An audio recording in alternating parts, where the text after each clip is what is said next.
Hey, good afternoon out there to those of you joining us here live on PowerMizzou.com's Tuesday Tiger Recruiting Show. We do this every week. I'm Gabe DeArmond. On the other side of your screen is Sean Williams. This week we changed it up a little bit. Our names appear on the screen just in case you got confused which one of us was which. You can figure it out now. So, Sean, what's up, man? How you doing? Not much, man. Doing good. Doing good. Just keeping up with all the juicy intel over here at PowerMizzou.com. There you go. We'll get to that in just a minute. But look, we can only give you all that intel thanks to the people that help us pay bills, right? So we're going to pay a couple bills. And our shows this year are brought to you by James Carlton State Farm in St. Louis, Missouri. He's actually located in Webster, just kind of right around the corner from Llewellyn's, where the St. Louis Tiger Club has their meetings. So you could go to a Tiger Club meeting, swing around and see James Carlton, get a little bit of insurance intel. And James just wants a chance. He and his team of 8, and that's a pretty big team for a local agency. They just want a chance to earn your business. Look, every few months, every few years, you should shop your insurance, make sure you're getting the best deal that you can, and James is going to do his best to provide that for you. They can give you service in both Missouri and Illinois. When you call in, hey, guess what? Having spent some time trying to call in and do some things, this is a big deal. You're going to get a live person on the phone, and they can take care of whatever you are calling about. No prompts, no hold times, no voicemails. You actually get a person on the phone, and they're going to take care of you, James and his team. Excellent customer service. His information is going to be running across the bottom of the screen throughout this show. So we thank him, and he's doing one other thing for you guys.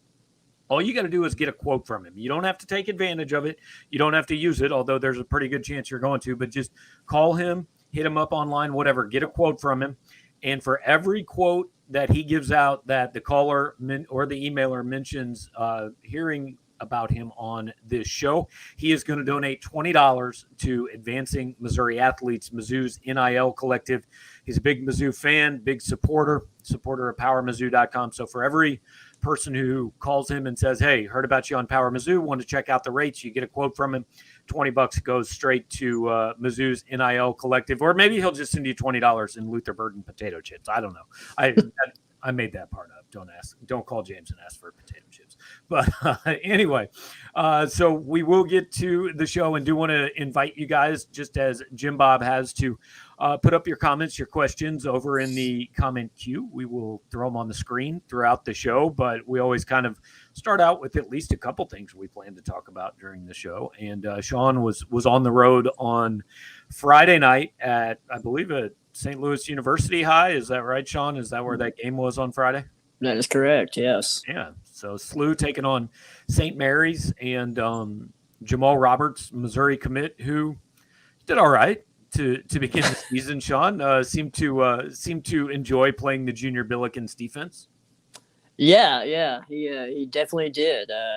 And saying he did all right is very modest of you, Gabe, because he ran for 200. I am known for my modesty, by the way. Very impressive performance by Jamal Roberts. I mean, he ran for 232 yards on just 13 carries, 2 touchdowns, broke off a 58-yard run for a score. He also had like a 43-yard gain, and then I think it was the next play he scored from like 16 yards out. So broke off some really big runs. Really impressed with him. Just even in the warm-ups, he's a really big, stocky running back. I think he's listed around 200 pounds, and he's hard to bring down. And I think there was only one rush the whole night where he went for negative yards, and it was just like a negative 1-yard play. So he's tough to bring down. It takes multiple people to bring him down. And he's not afraid to get physical. He's a physical runner. He showed that. And, when he's not got the ball in his hands, he's blocking too. I mean, he threw a couple really good blocks for his teammates that were running the ball as well. So really impressive performance from him. The other thing I really liked about him, just a really good personality, sideline demeanor, things like that, just really encouraging his teammates. And you can tell he's a really just good overall team player, team motivator as well. So really good performance by them. And, of course, St. Mary's kind of had their way with SLU. Ended up winning that game 42-10. So give me a comp. Like, who's he run like? And I don't care. Like, I'm not saying, hey, the kid's the next Adrian Peterson, but give me an idea. A guy that you would watch and say style's similar. Oh man, I'm always bad at these because I don't want to like compare him to like an NFL guy or something like that. But yeah, I mean maybe Larry Roundtree would be a good one. Faster than that, you think, or no? I'd say a little bit faster than that. Yeah, and that's just me throwing out a random comparison there. But yeah, I mean I really like the way he runs. Um, once he gets into space, he can hit another gear. The thing is, he just runs with a lot of power too. He's gonna get, even if he gets like contact at the line of scrimmage, he's gonna gain 2 or 3 yards just because he's hard to tackle. So that's the thing that was really impressive with me is he's very, very much a north-south runner, but he also ran, east-west too. There was a lot of plays where he did, run vertical or, in east-west. But he also, another thing he did really well, and it's a thing that Missouri really likes out of their running backs, is he did catch the ball. I mean, he had like 3 or 4 catches for probably around 40 yards. One of those catches, I think, went for around 25 yards. So he definitely, flexed a little bit of flexibility there, just in terms of his ability to catch the ball out of the backfield as well. That score honestly caught me a little off guard. Maybe it shouldn't have. What I found in these kind of private high schools in St. Louis, it runs in cycles. 10 years ago, DeSmet was like the best program in St. Louis or maybe in the state. And then by the time my son got to high school, DeSmet they couldn't do anything. And then, SLU is really good at times. CBC is really good at times, but it never seems that more than one of them is good at the same time. They just kind of rotate. So it seems like maybe SLU's on a little bit of a downturn right now, but they have some guys on the SLU roster. I mean, obviously Ryan Wingo's the headliner. I think our rankings that came out today have him number 7 player in the country, which we'll see if he ends up that high, but certainly a kid that is going to have a lot of options and that already does. But what else does SLU have? What else did you see in that game besides Roberts and Wingo, which everybody already kind of knows about? Yeah, just in terms of the SLU side of the ball, I mean, they've got Landon Pace. That's Orlando Pace's son. He's a 2025 kid. Nothing to live up to there. Right. Plays tight end, plays D-line or defensive end for SLU right now. He camped at Missouri this summer, got an offer. He's also got an Ohio State offer. He camped there and got an offer. It feels like that one will be kind of tough to beat if it ends up being committable. Yeah, exactly. But I mean, he flashed a little bit, caught a couple of passes, made a couple of tackles. I know they've got a young freshman. I know talking to their coaches, they were really raving about him. Keenan Harris. He is a true. I mean, I say true freshman. I got roasted by saying true freshman just because I'm used to talking about college kids. But yeah, he's a freshman, and he's like 6'1", almost like 185. So he's got the body, he's got the build. He had a couple of catches, so coaches are really raving about him. They'll say he'll be a Power 5 guy for sure. I think the Iowa commit Zach Ortworth, I don't think he played in that game, so I didn't get to see much out of him. But kind of flipping over to the other side of the ball in St. Mary's, was really impressed with Kansas State defensive back commit Donovan McIntosh. Tall kid, really physical cornerback.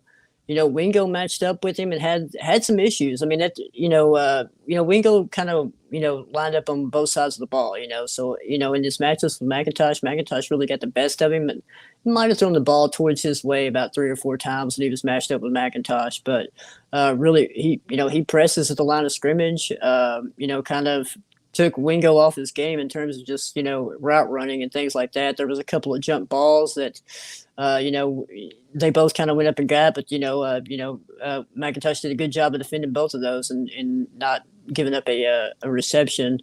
So really impressed with McIntosh. I think K-State's got a really good one. Kind of curious to see if any other schools get involved with him as well. And, St. Mary's does have Chase Hendricks. We've talked about him a lot. Kind of curious to see where his recruiting process go, but I was really kind of impressed with his quickness and speed. I mean, I think he scored the first touchdown. And he's really good. Just kind of like they use him in a variety of different ways. Just handing the ball out of the backfield. obviously he lines up a wide receiver. He obviously kickoff, punt return too. He had a really good kickoff return as well. So really good looking kid, just in terms of speed and everything like that. I don't know if a lot of Power Five programs are on him. He did mention like kind of Wyoming, Arkansas State, but wouldn't be surprised if other schools kind of get in on him throughout the fall if he keeps putting up pretty big numbers. Yeah. I don't know your schedule by heart, but you're not on the road this weekend. Is that right? That is correct. I think the At least not for us.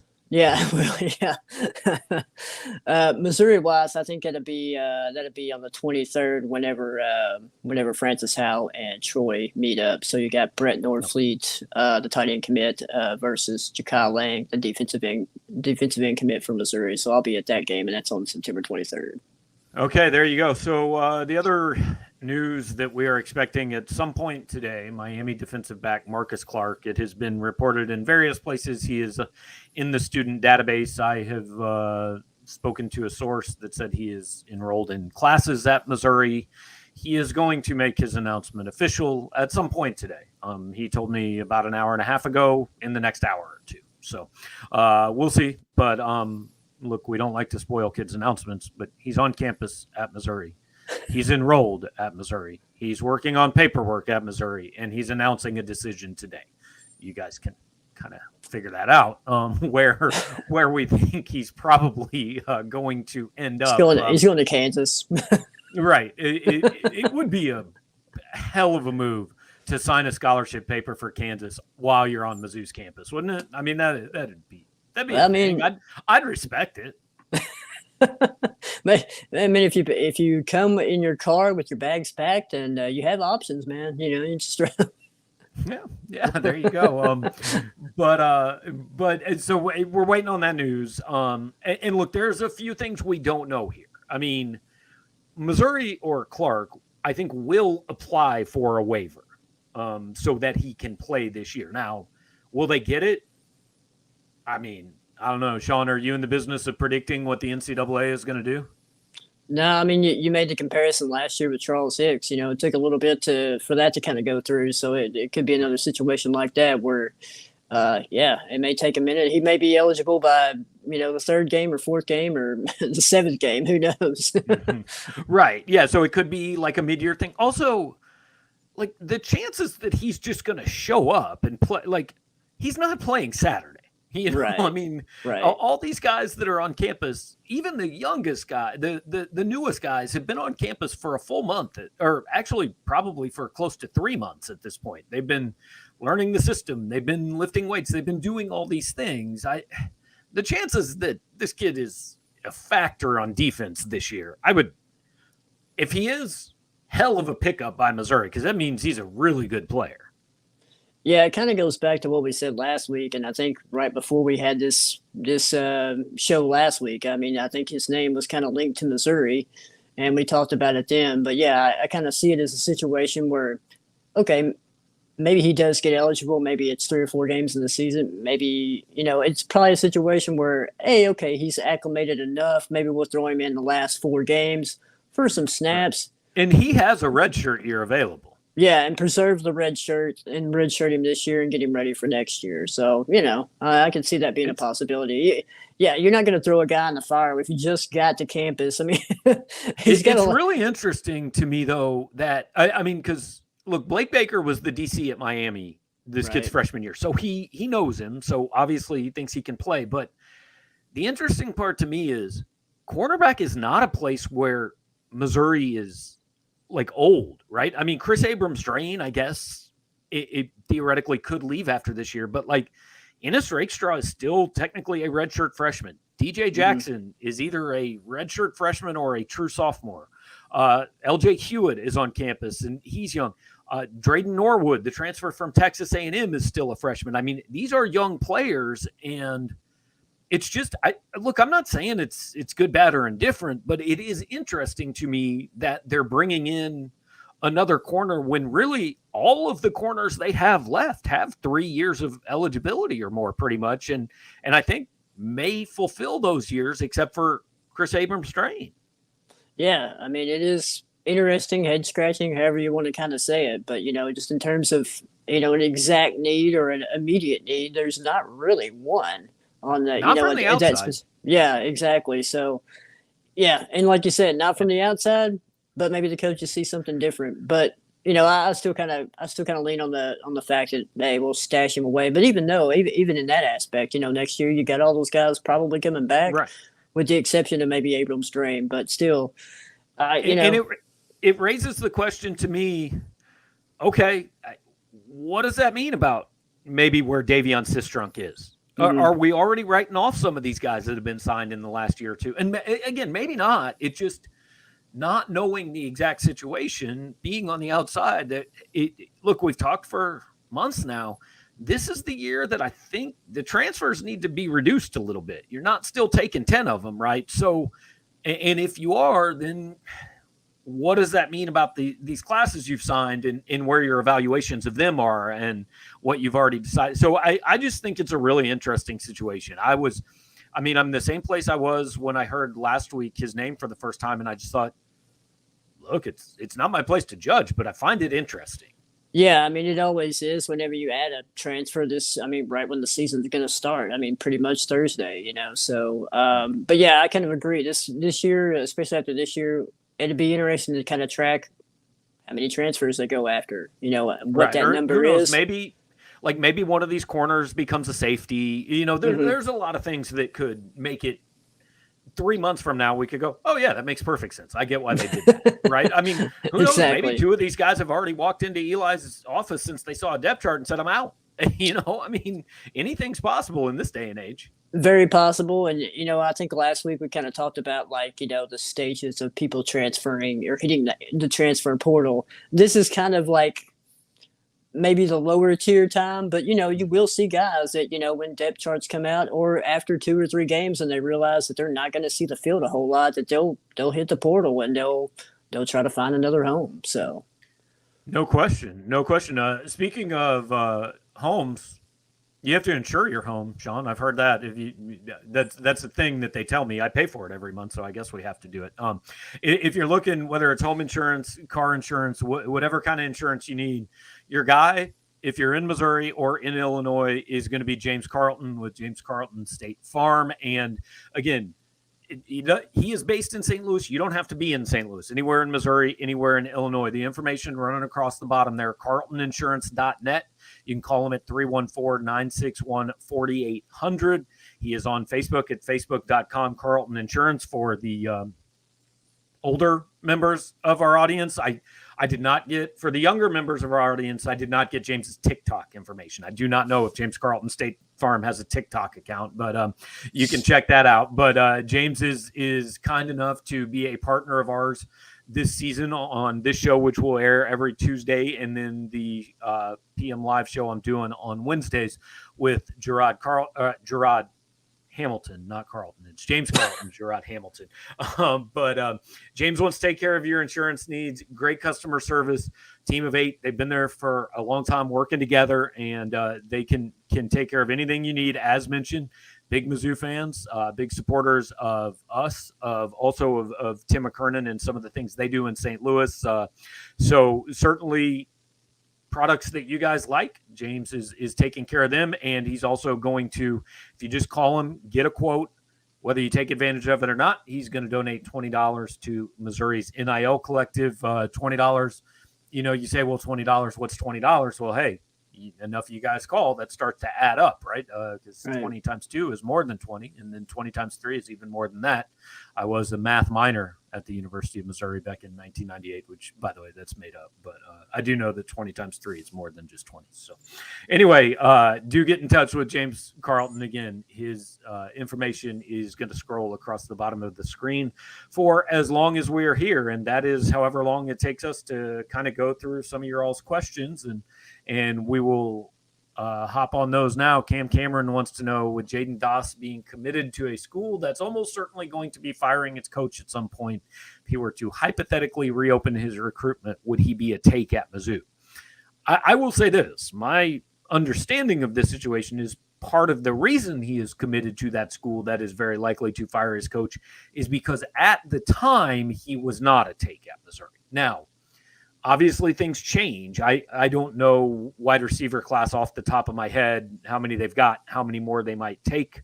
But if regardless of Nebraska's situation, hey, Sean just went away. I don't know where Sean is. Hopefully, we will get Sean back. There he is. Sean just, Random toll free call from some okay, random disappeared number. on us for a couple seconds, but anything could happen, and in December, Jaden Doss could be a take for Missouri based on how wide receiver recruiting pans out. I don't think it's a huge need in this class, but you're always going to take one or two. Yeah, not at the moment. I mean, they've got two. I mean, they got Joshua Manning and Marquise Johnson. So they don't seem to be in a rush to grab another one. But yeah, I mean, if that situation happens, further down the road, look, a lot of things can change, and a lot of wants and needs can change between now and December.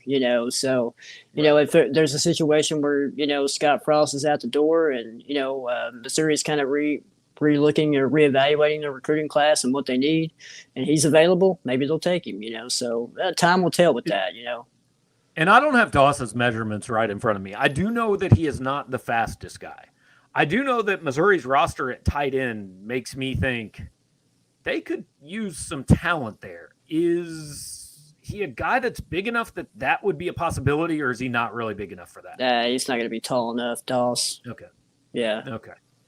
All right, so scratch that. Just we just throw things out here, guys. I just talk, and Sean says, "Dude, would you pay a little more attention to recruiting? If you want to have a show about it." That's kind of why I'm here, right? I mean, I'm here to kind of put you in your place, So there you go.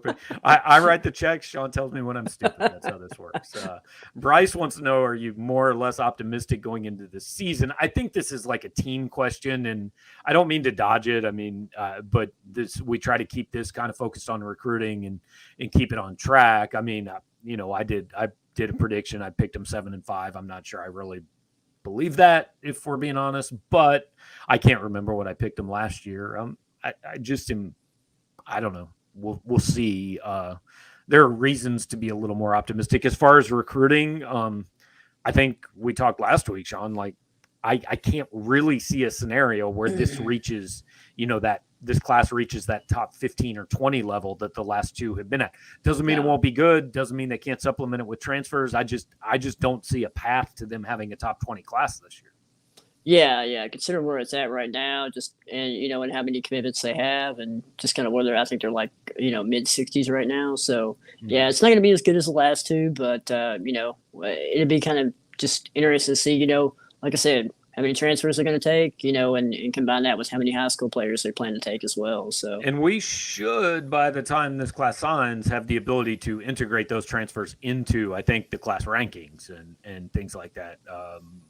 So I know that's something people have asked for. Case wants to know: do you think Jamal Roberts could get to 4 stars? I mean, I don't know. Sean, you saw him. Is that, you think that's a possibility? Or yeah. I mean, I think it would be tough. Now, I think he could go up. I think he's like a 5.6 right now, off the top of my head. I'd have to look at that, but I think he could maybe go up to a high 3-star. I think if he was a 4-star kid, he would probably have to put up some, pretty astronomical numbers. Which, I mean, not saying that's not a possibility, but it's really just going to depend on the competition in his film as well. But I can see him moving up to a high 3-star caliber type of kid. So. Yeah, which will obviously make him a much better player if that happens. Oh yeah, definitely, man. Yeah. I mean, instantly, it's almost like Super Mario Brothers. You just grab that star, and man, you're a phenomenal athlete. There you go. I like that comp. I've never heard that before. Case says over under 29.5 for this class. Over being worse, under being better. I assume that means class ranking. Yeah. I mean, I don't think they get into the 20s right now. I just don't know how many 4-stars are out there, and I don't know how many guys they're going to take. Yeah, I mean, I'm just thinking off the top of my head, maybe mid 30s. That's just kind of my guess. And hey, man, I don't know what this. We got Logan Riker coming up, and that's right. We expect him to commit to Missouri, and after that, I mean, who knows? I mean, I know Marvin Burks is, we don't know a lot about him, but he visited, so he's a 4-star kid. What we know about him is he has a phone that he does not respond on. I know that. We have not talked to him since his visit. Yeah, we're gonna have to hire some muscle to get some quotes out of him. Just kidding. Actually, I'll probably just have to go to Cardinal Runners practice or something sometime if it gets a little serious. So we'll see. But yeah. I'm taking maybe 30s. I'm like you, Gabe. I don't know if they'll get in the 20s. Unless kind of Man at Arms is saying he might have missed it. When will transfers be included in the rankings? I anticipate it being in this class by December. And I mean, I know we've got some stuff coming. I think that's going to include transfers being figured into the rankings. So that certainly could impact it. It will be a part of it. Again, let's remember, like, everybody has the transfer portal, right? There's this thought out there, well, hey, no big deal. We're ranked 35th, but we get to go get a bunch of transfers. Well, everybody gets to go get a bunch of transfers. I mean, Missouri took 10 of them last year and I think did a pretty good job. And there was a list out that made a bunch of Missouri fans mad this week that they didn't have any of the top 100 transfers. And I can't necessarily say that's wrong. I mean, maybe they do, maybe they don't. But my point is the transfer portal is kind of the teams that are going to be ranked above Missouri in recruiting, it's going to help them too. And it's probably, frankly, going to help them more. And I don't think the transfer portal changes rankings a whole lot because I think the best teams are going to get the best transfers. The middle teams are going to get the middle transfers, and the bad teams are going to get the lesser transfers. Yeah, it's about how it works in recruiting too. So I have explained it. Yeah. Okay. Steven wants to know regarding Clark. Mizzou is making blue blood type moves to make it work, but the view on the board is it's a bad thing. Why? Again, everything is bad on the internet. You can always find people that are upset. I think saying this is bad is overstated, but I also think you do have to take into account the effect on the lock.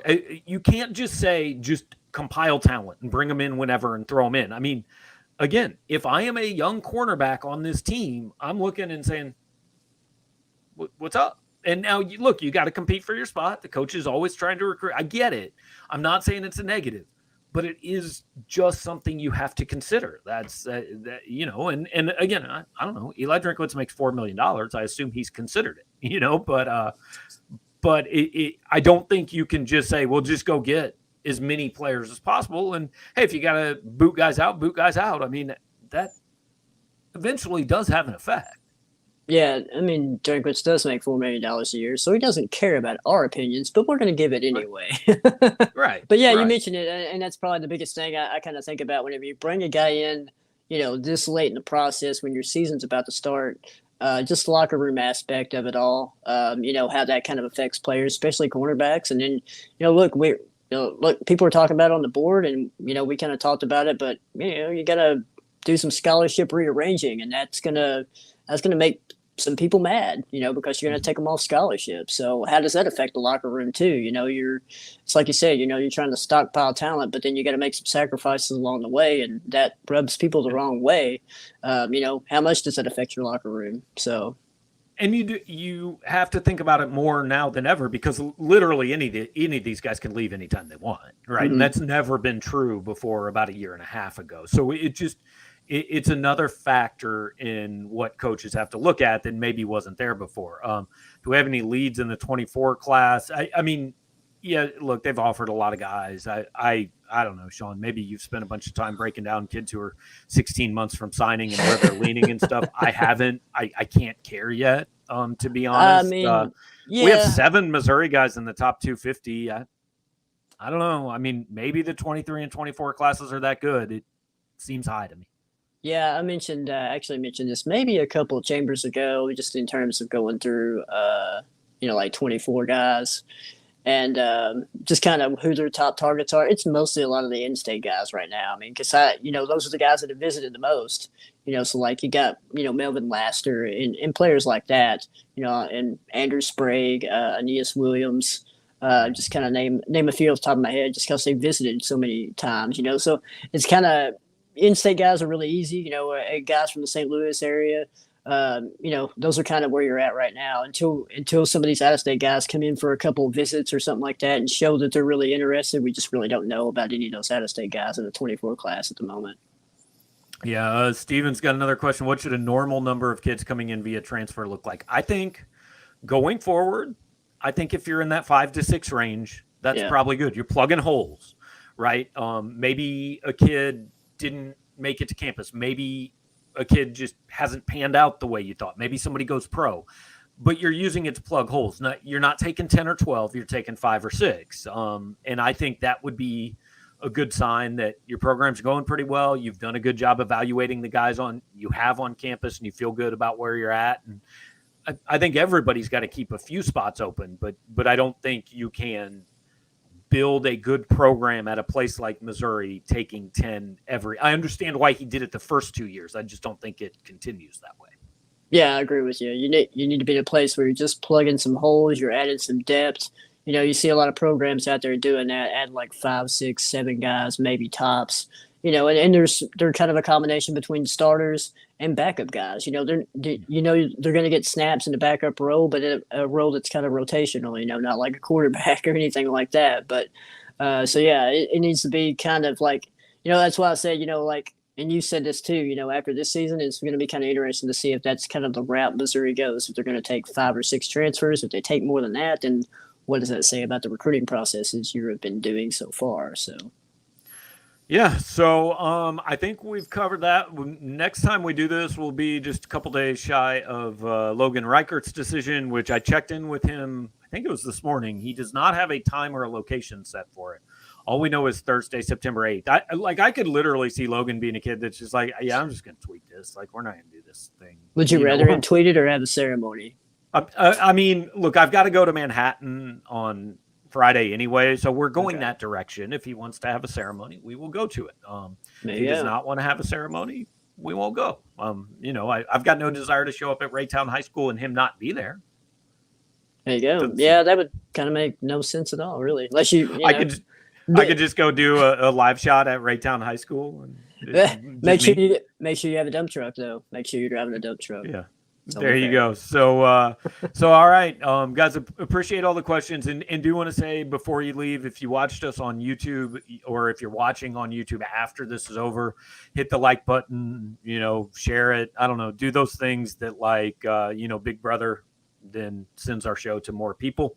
So we appreciate all of that. If you are listening on the podcast, which we will put together when we're done, give us 5 stars, no fewer than that. If you want to give us fewer stars than 5, do not give us any stars. Don't do that.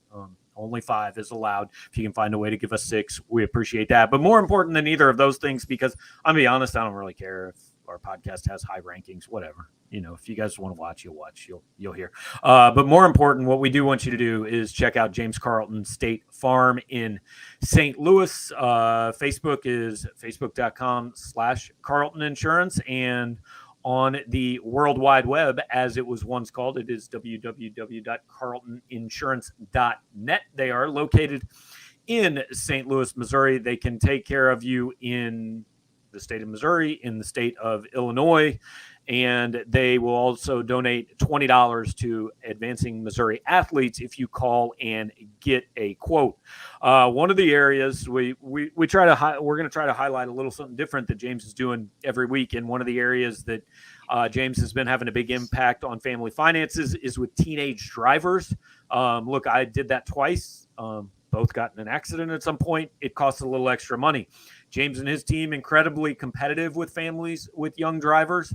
They have an in-house new driver education meeting available where they'll teach your newly licensed drivers about distracted driving, drinking and driving, and all of the other things they should not do. They're your one-stop shop for all insurance needs, but specifically if you do have a young driver, check them out, 314-961-4800. You can apply online at carltoninsurance.net. If your insurance costs a leg and an arm, call James Carlton State Farm. And again, mention you heard about him on powermizzou.com, and he will donate $20 to Missouri's NIL Collective. So I don't know, Sean, always got to ask you, man, anything you just want to talk about? Anything going on in your life that you need to share with the YouTube audience? Anything like that? No, I was just going to say, first month I got my license, took out somebody's white fence on a snowy day. So, insurance is very important for teenage drivers out there because we can be reckless. I got in an accident the day I got my learner's permit, but it was not my fault. I mean, It kind of was because I hit the brakes a little hard, but I got rear-ended, so the police said it was the Oh, other guy. well, there you go. You got out of it then.